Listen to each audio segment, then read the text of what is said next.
You're listening to the Girl Dad Show. Welcome to Season 3 of The Girl Dad Show, where we explore the intersection of parenthood and entrepreneurial spirit. Join me and some incredible guests as we share tips and tricks for finding work-life balance and making a positive impact not only on the world, but also our families.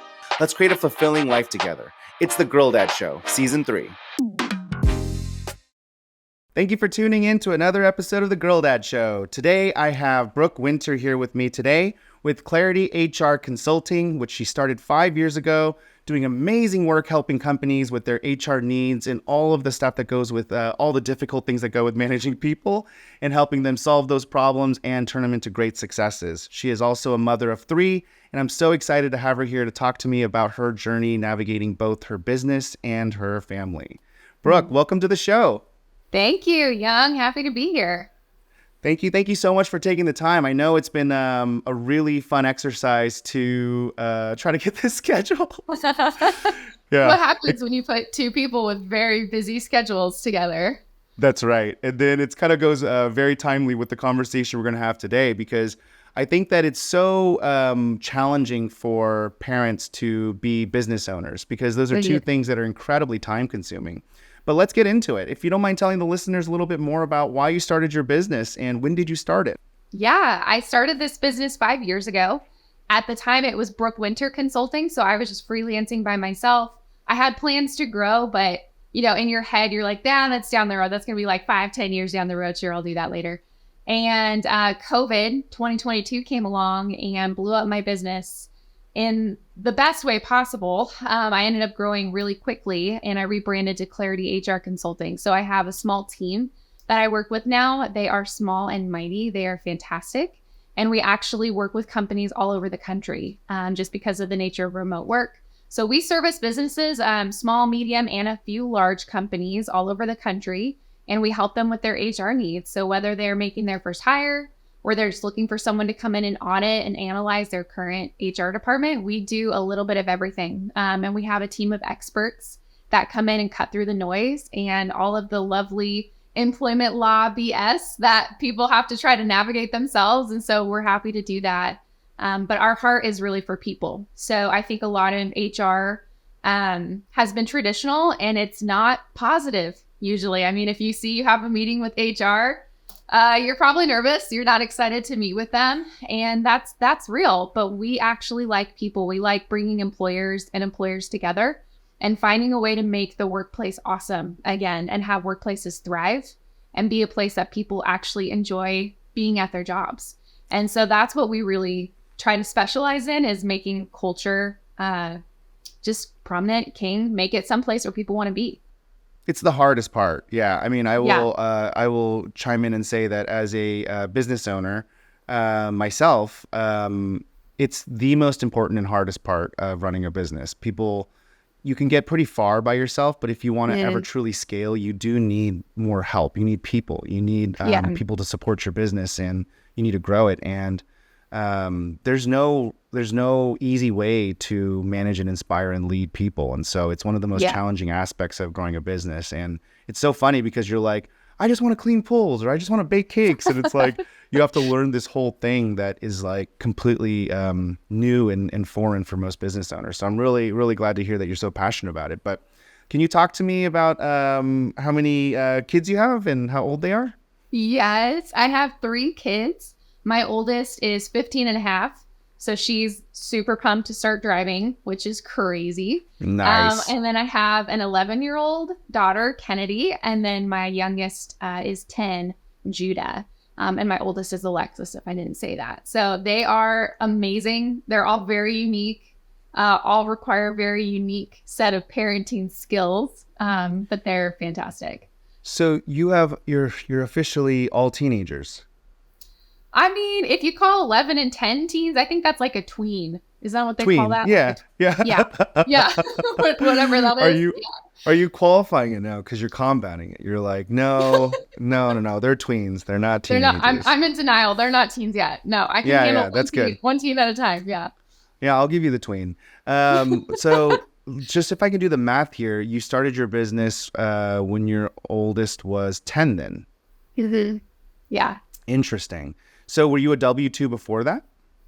I was, yeah. So I did HR for a large corporation previously, and I was miserable. It was not a fun job. I was salaried. I was working for a brick and mortar store with a couple hundred employees, and I was hired to do HR. But brick and mortar, as we know, there's lots of changes going on, and so I actually was the ops and HR combined into one. So I was pulling like 80-hour weeks. And never saw my kids. Yeah, we had 2 nannies. Like, who does that? Like, who has like that? It was crazy. Multiple. It just made no sense. So, but I'm passionate about the work I do, no matter what environment I'm in. So I'm like, if I'm going to do this, if my team is here, I'm here. That was my mentality. And so it was exhausting, doing the W-2 thing and being salaried like that. That was a hard season. So was the impetus of deciding to start a business because of the time commitment of your job? No, not at all. No. I'm like, because it sounds like, no. yeah. Why did you decide to go off on your own then? Yeah, I mean, the time, I think partly because even though it was 80 hours a week, I didn't love the work. And so it felt like work. And the saying of, do something that you love, you don't feel like you work at all, that whole thing. That's very true. It was exhausting. It was painful. I had very little say in the corporate world of what I actually was about what I was doing. And so I just had no control. It was very, very policy driven, wasn't about people, and it was hard. It was really hard. So anyways, that being said, I learned a ton in that job, but staying home with my kids, I ended up taking off like 6 months in between that job and then starting my business. And while I was home taking care of my kids and trying to figure out what I wanted to do next, I started consulting from my couch on accident. So I had HR experience, and some of my friends were starting small businesses. They were entrepreneurs. They were getting ready to make their first hire, getting ready to open some of their first shops. And they would call me and ask me just for advice or for help or recommendations. And I loved it. I loved seeing those business owners succeed. I loved seeing them go after their dreams and being able to help them behind the scenes. And so I just did it for fun. It was a hobby. I wasn't charging. I didn't even think I should be charging. I just loved doing it. But if I can just double click on something you said before, so you stopped working. You kind of it kind of crashed, it sounds like. Yeah, I did. So I totally gave up on the workforce. Tell me more about that. Yeah. Did you have like a mental, like, I block, you're like, dude, they can't do this anymore. Like, this is crazy. Yeah. Two nannies. I'm not seeing my kid. Like, what's the point? Oh my gosh. I have horror stories from that job. It was so terrible, Young. It was so horrible. I started getting anxiety. I would start throwing up before I had to go into work because I was so stressed. I felt so alone, so unsupported by my employer, and having a couple hundred employees coming to me with their pain and their issues and having no resources to help them. It was a really, really bad experience. But again, like I learned a lot. And so once I left that job, I kind of needed to just take a breather and figure out, what am I going to do next? And I had to figure out, was it the job? Was it the work I was doing that was the issue? Or was it the place I was doing the work in? Was it the environment? And what I realized is I actually loved the work. I still loved HR. I loved operations. The work I was doing was fine. It was great. But it was the environment. It was that corporate environment where you really don't get a say. You don't get a voice. You can't make an impact in the same way that you could in maybe a small or medium-sized business. And so I had that realization, but had no idea what to do with it. I had no idea. So yeah, that was a hard season. And also for me as a mom, I had young kids. I have always worked. Even when I had my kids, I didn't take off a lot of time after I had them, which was, kind of unique. But I like to work. I like showing up and doing a job and interacting with people, making an impact in a work space. I love my kids very much, but I was not predisposed to be a stay-at-home mom. I don't love to cook. I don't get excited about crafts. That just wasn't my personality. But when I took that time off after that job, I realized really quickly, I didn't actually know how to interact with my kids very well. Oh, wow. Yeah. That was a hard one. I had all the guilt. Oh my gosh. One emotional thing to another emotional thing. Yeah. Walk me through that. Yeah. I had to rediscover my kids. I had to rediscover who these little humans were and how I interacted with them and how to say this well, I had to figure out how to fall back in love with my kids because I was home with them all day. And as we all know, anybody listening to this is probably a parent. It's the hardest job. It is the and exhausting and wonderful, but it's hard. Yeah. It's really hard. So I had to figure out what that looked like and what was my personal brand of being a stay-at-home mom. What did that look like? Yeah. Because I didn't want to fit into a mold that wasn't me. I wanted to still be me, but I wanted to find a way to really spend quality time with my kids and figure out what it meant to be a stay-at-home mom. And I actually did. I actually, through a hard process of work on myself and also just figuring out what that looked like, I did. And that time is so precious to me. Those few months that I was home with them, where my sole focus and intention for everything was them, was really beautiful. And it's very much helped shape the mom I am today. Yeah. And what is that? So what are the differences? So pre this kind of, digression from being a workhorse at a corporate job to rediscovering your momness to now, like what did you learn? What did you define it as? How do you tell me all the secrets? Oh my gosh, all the secrets. What did you learn from that experience? I learned that being a great parent comes in all kinds of packages. Mm-hmm. There is not a one size fits all. I stopped looking at Pinterest. I just got off altogether. Is that your vice? Is that your thing? I love Pinterest, but I'm a perfectionist. And so I get so mad. I'm like, it didn't come out the way it looked on Pinterest, Yeah. And so it was like this, it was not good for me. It was kind of a toxic experience. I'm like, awesome for all of you. I'm not that great at what you just did. So I had to redefine like, what does good enough look like? And it's not perfection. Yeah. And so getting out with my kids, I realized like, I actually like to be doing stuff. I don't want to be home all the time. I want to be on the go. And so when you have littles, oh my gosh, because at that time they were all teeny tiny. And taking them out was a lot of work, getting the bags ready, packing all the stuff.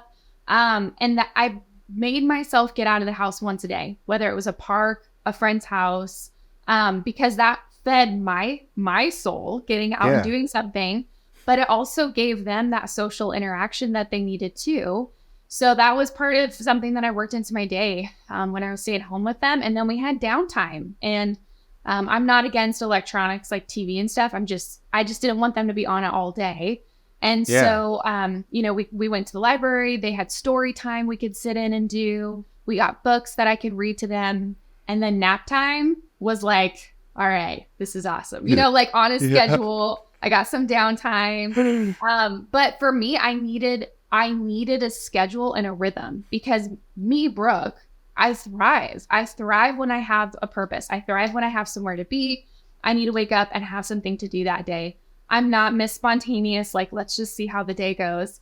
And so I just found a way to work that part of me and my personality into being a mom. Yeah. And it was very helpful for me. It was very helpful. That's awesome.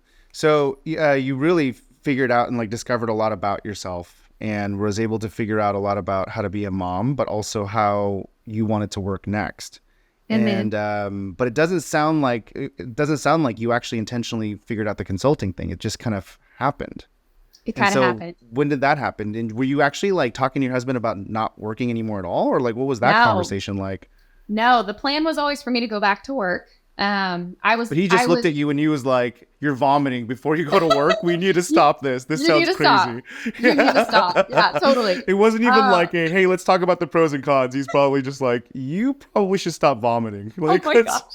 That's not great. It's not great. Yeah, exactly. Yeah. He was so supportive. He was he wanted me to quit way before I quit. I was the hang up. I'm like, I committed, I'm in, I'm going to solve this puzzle. That was kind of my attitude. And that it wasn't healthy. I felt like I had done everything I could in that job and left it better than I found it, which is great, but it was time. So anyways, yeah. So, the plan was always for me to go back to work, both for financial reasons and also just because that's what I enjoy and that's what I get a lot of fulfillment out of.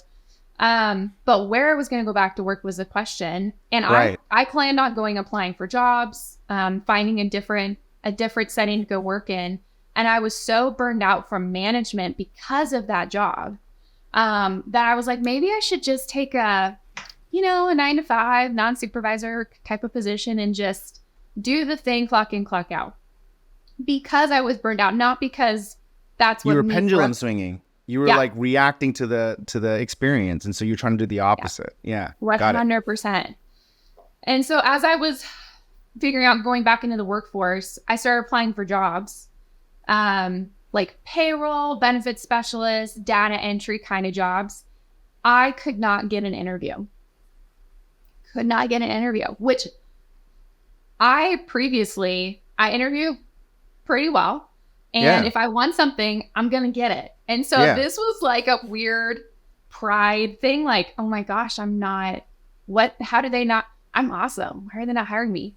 And I had to let go of some of my personal things, about, what is it that I deserve, or, all this stuff. And also realizing I was applying for things I was overqualified for. So maybe that was part of the reason I wasn't getting interviews. Oh, I see. But through that process, I actually feel like part of the reason I didn't get those jobs is because I was meant for something else. And maybe those interviewers or people looking at my application didn't realize that at the time, but I'm a big believer in things happen for a reason.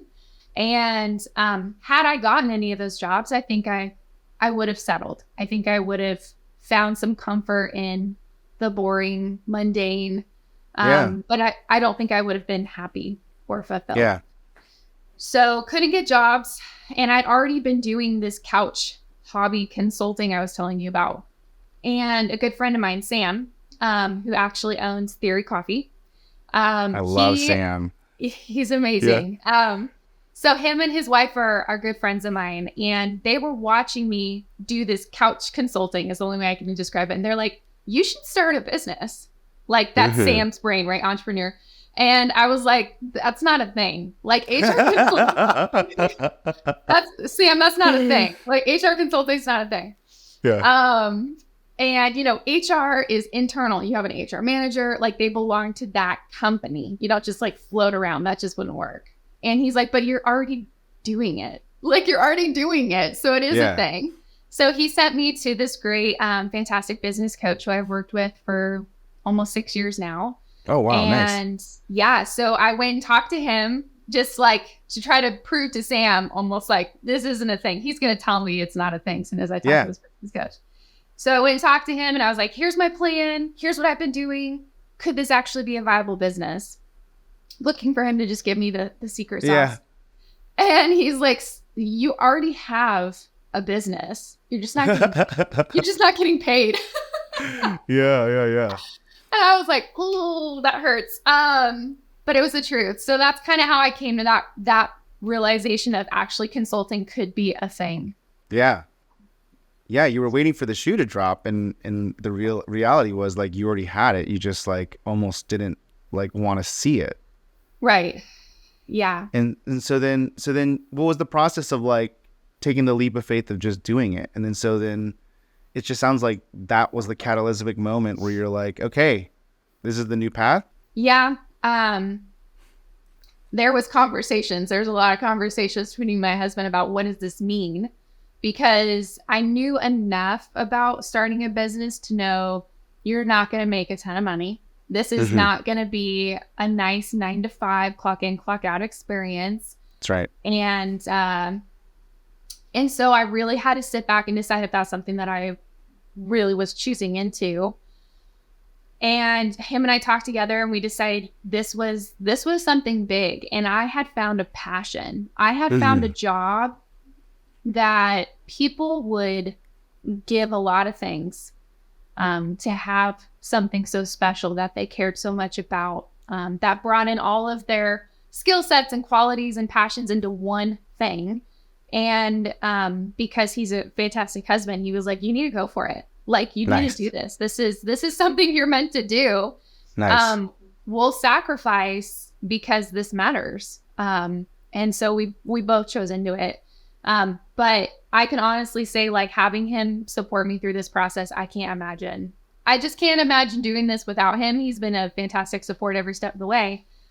But yeah, that was the choosing in. It was the hard work, of saying yes to jumping out of the airplane and like, oh my gosh, what the hell did I just say yes to? Yeah.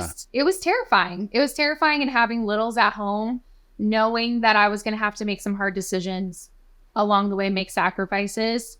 I think that time, like I told you about, where I was figuring out who I was as a mom in those months leading up to this decision, were so precious, because I felt like I was coming from a space where I was fulfilled. They were fulfilled. We had built a relationship in a way I hadn't ever with my kids before. And so we were coming from this wealth of relationship between me as a mom and them as my children. And so watching them over the last, 5.5 years or whatever, like watching them through this journey of talking about me to their friends, talking about the business to people, has been amazing. Wow. I see how much they have also invested. They have invested in this business, whether they realized it or not. Because there's times where like they will say things to me, Young, where I'm like, you are wise beyond your years. Where like I have to miss something, and I'm like, hey guys, I really want to be there to see you get that award today. I'm not going to be able to make it. I tried, but I'm really excited. After school, we're going to go out to dinner, and I want to hear all about it. And they'll say something like, that's okay, Mom, you're working really hard and you're doing great things. Like, oh my gosh, like, melt my heart. Yeah. Right? And oh like, my gosh, it's something that comes out. It's just so precious, but they also hear it from their dad. They hear it from people who we surround ourselves with, where they're picking up on Mom's doing something that's special and important. It doesn't mean she doesn't love me. It means that she's doing good work somewhere. So anyways, how do they know that though? Like, are you and your husband talking to them about I like pound it into the, no, I think it's like I said. Yeah, your oldest is old enough to actually probably grasp what you're doing. She probably understands the risk that you're taking, because she's like 15. So she probably has a really good understanding of it. She does. Yeah, she absolutely does. Her plan right now is to become a lawyer. She's on that track, and she's wanted to do that for, like 2-3 years. She's very independent. She's doing debate and on, she's doing things to set herself up to go down that career path. So she's very driven. So she actually helps me with parts of the business right now. She's learning things. Like, she's asked to sit in and say, like, how do you bill people? What does that look like? How do you charge people? How do you decide how much a service is worth? And all those kinds of, like, she's asking about it because she's naturally curious. And I think she has a little bit of an entrepreneurial spirit as well. But we surround ourselves, like me and my husband, we surround ourselves with really good people who are supportive, who share our values. And so our kids are a part of our world. When we go to dinner with people, we don't leave the kids at home. Like, our kids are there. They're listening to adult conversation. Yeah. And we encourage them to pipe in and ask questions. And our friends know, like, if you come over to our house, our kids are going to be hanging out with us. They're going to be a part of whatever we talk about. And so they're hearing it. They've been hearing it for years. We talk very openly about our world, our business, our plans, our ambitions, our goals. Like, we want them to hear about that from us, so they know how to dream. So they know they understand what it takes to sacrifice and go after something. So we don't hide that from them. Like, we're very open about, we are choosing into something, but that means we're saying no to other things. And that's okay. Yeah. Because I want to raise dreamers. I want to raise my kids to be happy and ambitious and joyful and go after whatever the heck they want to do. And if they don't see that from me and their dad, like, who are they going to learn it from? This episode of The Girl Dad Show is brought to you by you. We have been working very hard to bring you the best guests and content to the show and have been steadily growing month over month. And we're finally ready to start talking to businesses that want to partner with us to promote on our show. So if you know anyone that would be interested in having me promote their business on The Girl Dad Show, please email us at young@thegirldadshow.com. Thank you for your support and look forward to learning how to be a great parent together.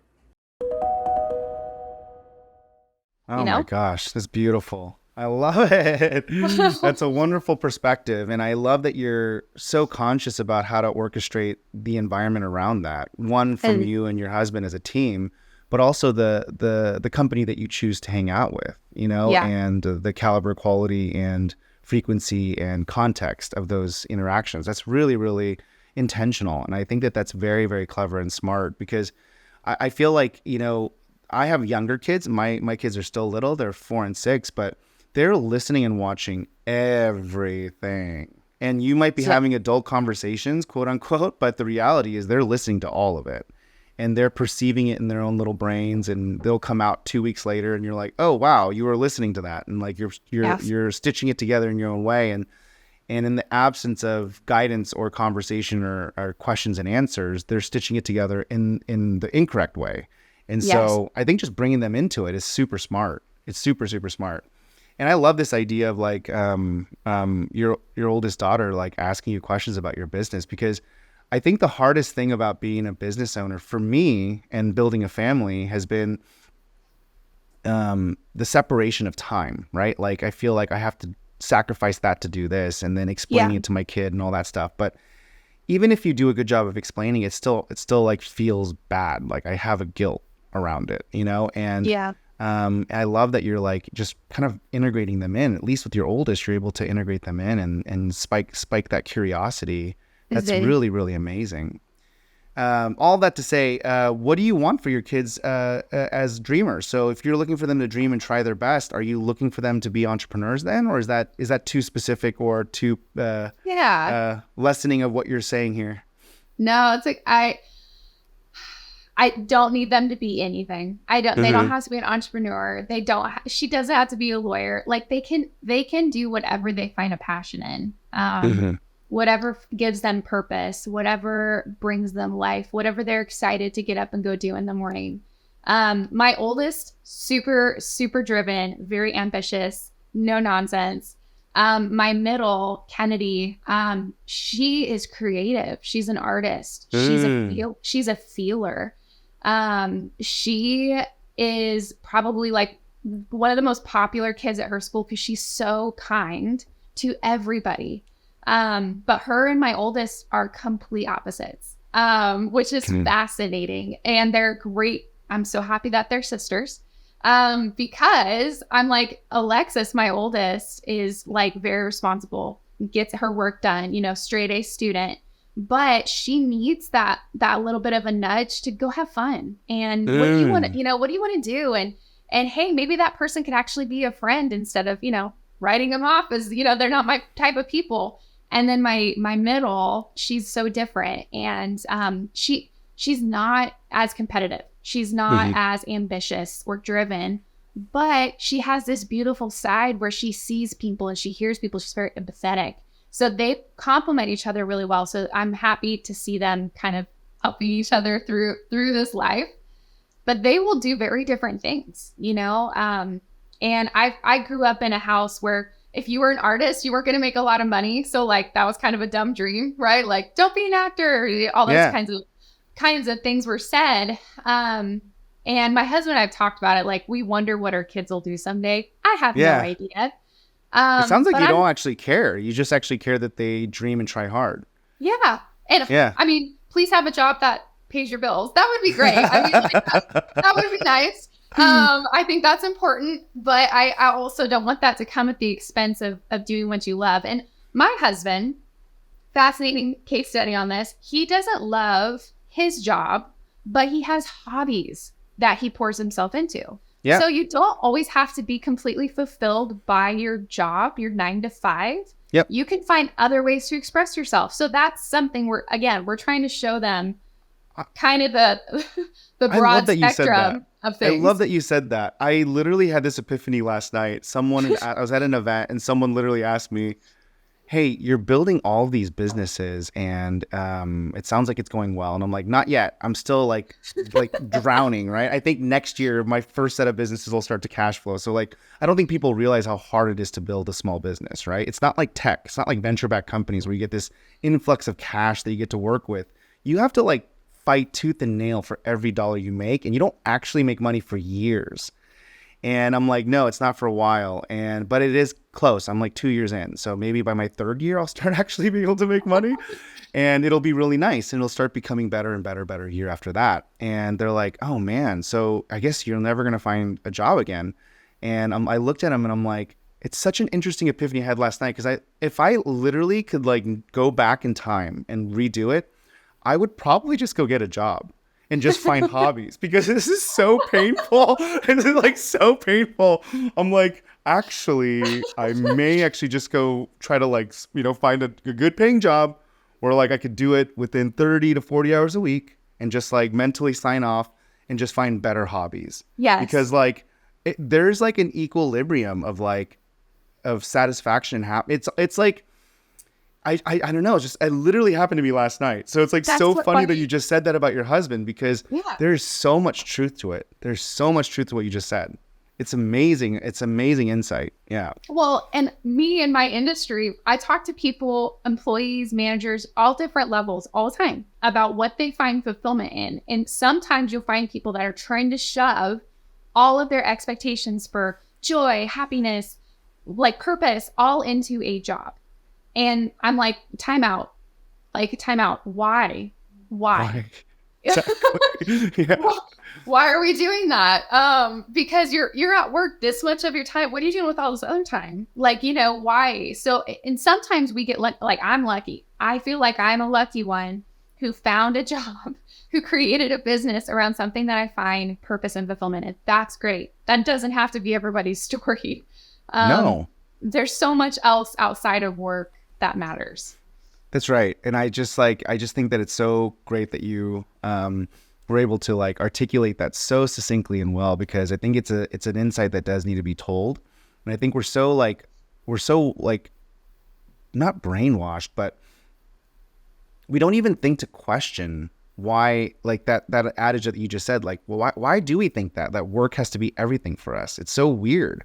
Like that whole concept, because you said that, I'm like, yeah, I felt like that too when I was a W2. I literally felt like that.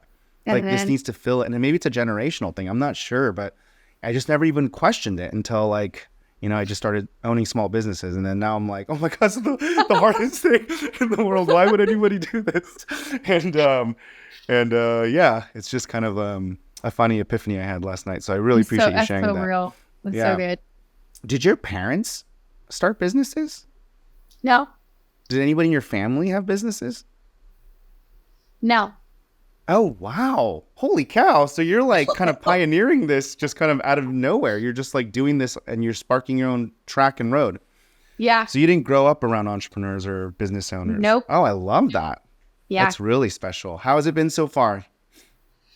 Just what, business or? Yeah. Running a business, being a business owner and yeah. Oh my gosh. Gosh, it is a lot like parenting. It's a very hard job, but it's very fulfilling. I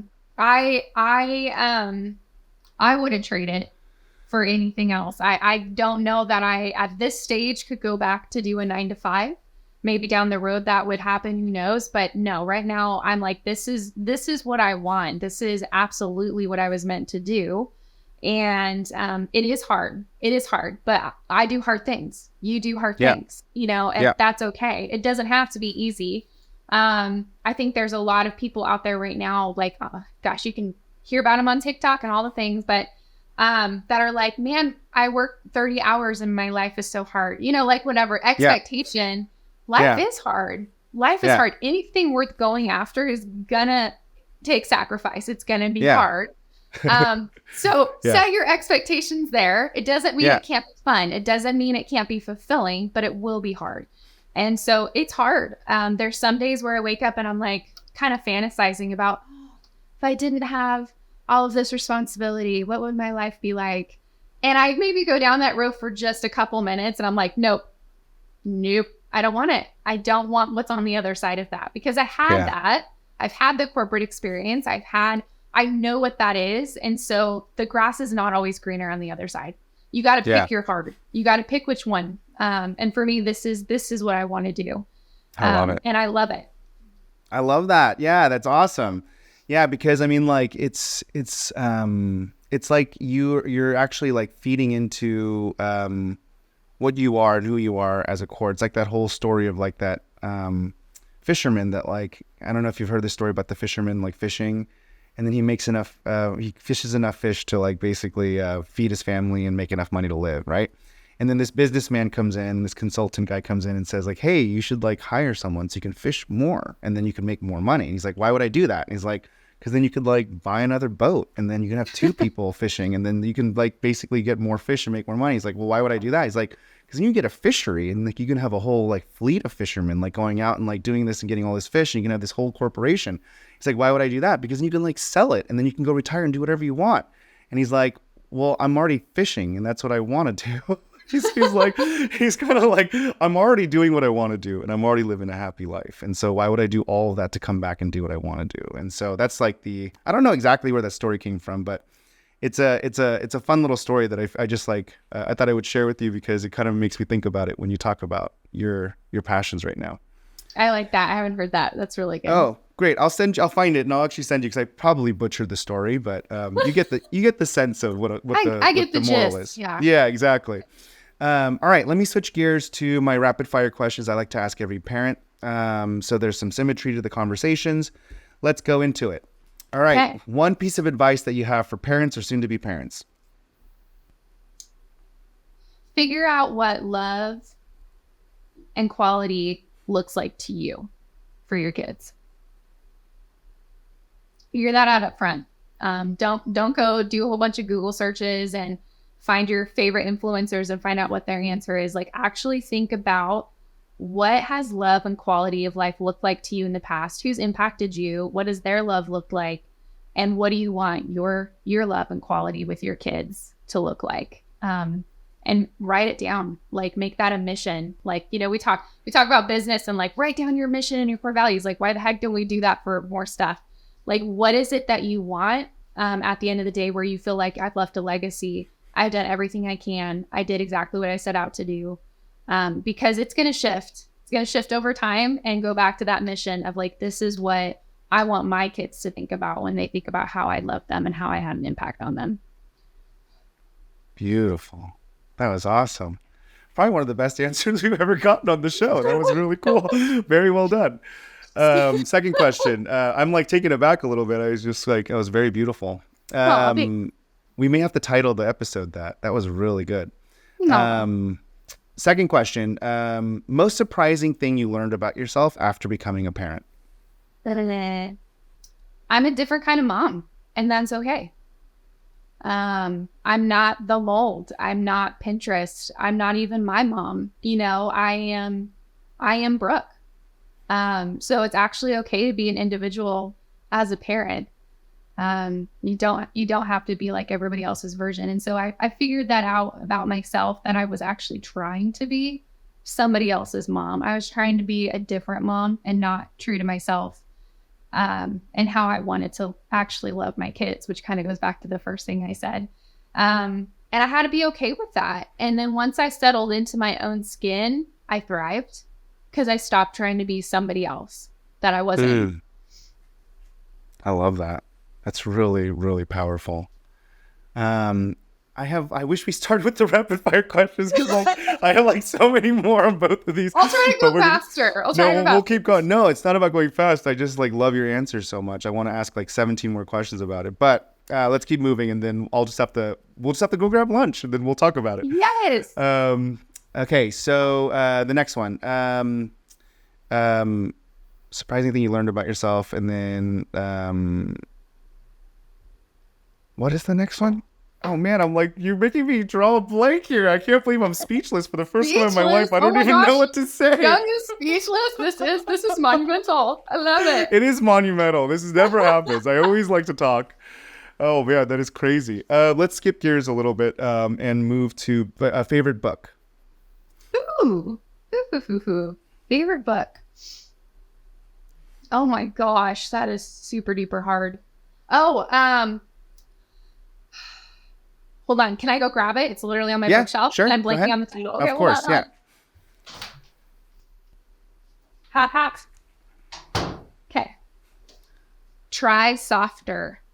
Oh, I've never heard of that. What is it about? For all my perfectionists, beat yourself up, do better. You should do this. You should not do that. That is the book. Oh, wow. I'll check it out. It's fantastic. It's boundaries. It talks a lot about boundaries. It talks a lot about what our definition of perfection or good enough looks like, why we came to that conclusion. And it uses a lot of storytelling, which I appreciate. So for me, it's been incredibly helpful. And when I come across a do-gooder, a try harder type of person, I'm like, you have to read this book. Very helpful. Yeah, I'm definitely going to check that out. I think I fall into that mold. So that's a really interesting one. I've never even heard of it. Very cool. Yeah. Okay, let's bring us home with when you're not being Brooke is a mom and you're not being a super awesome business owner of an amazing HR consulting company. What do you do for fun? What's your downtime activities? Ooh, fun. I like to exercise. I work out. That's a kid-free, work-free space for me. I listen to loud music and it gets me pumped. Nice. And it's great. I like to work out. I like to hang out with my girlfriends. I have a couple of girlfriends that are just like my people. I don't need a ton of friends. I need good friends. And so tomorrow, actually, we're having a movie marathon day. We're going to watch all of Pride and Prejudice, the BBC 5.5 hour long version. And we're going to be in our PJs and it's going to be awesome. So I love movies. I like TV. I like to work out. I love to paddleboard. I have a German Shepherd who I love very, very much. And he goes and walks with me. We go to the dog park. We go swim, all sorts of stuff. So those are things that I do for me.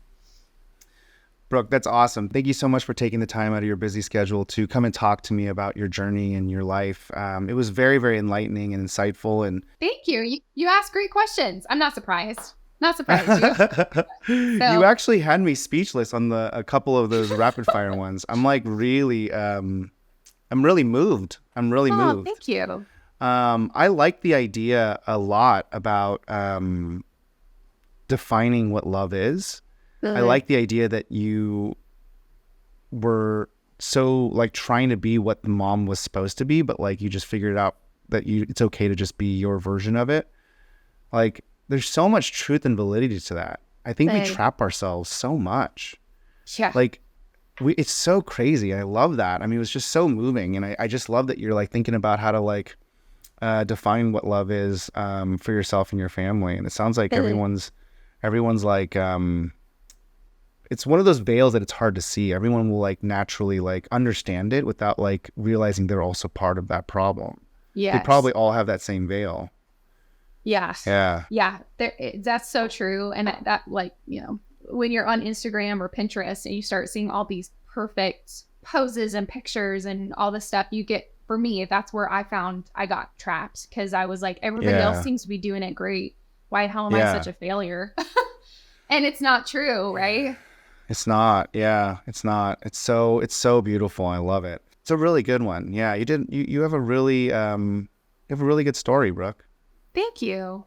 You have a good head on your shoulders. You have a really good head on your shoulders. I really appreciate your perseverance and vulnerability. It's really cool. Thank you. I can't remember if I shared with you, but my two daughters, my oldest is mine biologically, but my middle is my husband's biologically. And so when we got married, we had our son, our youngest, together. But I was a single mom with Alexis for 4.5 years. Oh, wow. And so a lot of like people will tell me like, hey, you seem older, wiser, mature for, whatever. You started really young, all that kind of stuff. Those questions come up when I say how old my daughter is. And people are like, you don't look old enough to blah, blah, blah. So it comes up. But for me, I think a lot of my grind of becoming a parent it was like being thrown in the deep end. Because I am a perfectionist. I do love excellence. So I wanted to figure out how to be a good parent. And that's when I realized, holy crap, there's a lot of expectations. Yeah. Because I had all these people. I was 19. So I would have like people throwing parenting books at me young. Like, you have to read this. You have no idea what you're doing. Like, basically just telling me how set up for failure I was because of my age, because I was single, which I don't blame them. I had no idea what I was doing. But going through and like looking at all these parenting books and hearing all these different styles from people so early, I realized like there's a lot of expectations. Yeah. And what other people think you should be doing. But it took me years to break that off and find who I was as a parent. I'm just saying, like, there's a lot out there as a parent, like, that we go through, and trying to meet other people's standards. It's rough. Yeah, it's very rough. I will say that I've learned so much today, and I can't wait to unpack all the things that we talked about. It was such a great learning experience for me, and you have a very, very, really, really good way of looking at the world and life, and I really appreciate it. Thank you, Young. Thank you for having me. This was really fun, so thanks. Awesome. We'll talk soon, okay? Okay, thanks. Bye. Okay, bye. Thank you again for listening to the Girl Dad Show. To help our show grow, please let us know who we should interview next by filling out the form on our website or commenting below.